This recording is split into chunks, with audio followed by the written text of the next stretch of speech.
olahraga. Kembali lagi di AHM Channel.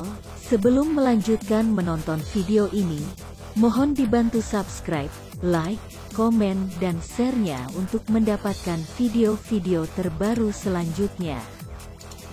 Terima kasih, semoga Tuhan senantiasa membalas kebaikannya.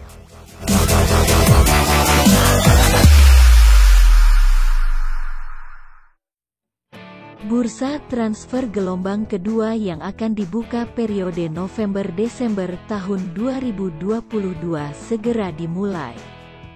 Klub peserta Liga 1 2022 mulai saling melirik terkait dengan pemain-pemain yang akan didatangkan. Tim PSM Makassar misalnya, manajemen bersama pelatih telah melakukan evaluasi. Hasilnya nanti akan menjadi modal untuk mencari pemain baru dan melepas skuad lama jika dianggap minus dalam kontribusi terhadap tim. Khusus untuk pemain lokal, ada beberapa punggawa yang dipastikan telah mendapat garansi oleh pelatih untuk tetap berkostum bersama pasukan Ramang.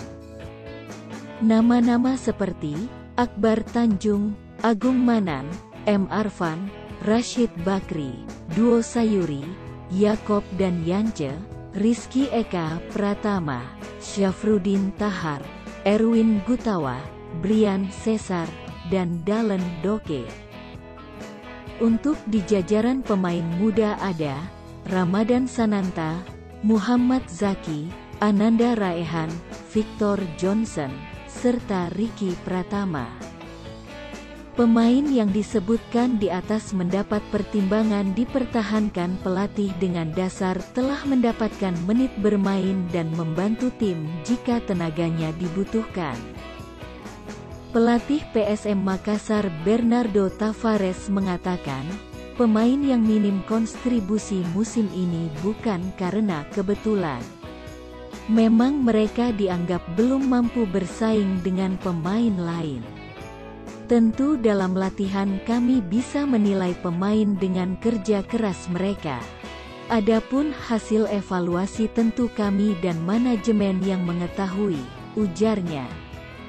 Untuk hasil evaluasi nantinya ia akan diskusikan dengan manajemen. Kemudian jika dianggap minim kontribusi tentunya akan ada pemain baru yang menggantikan.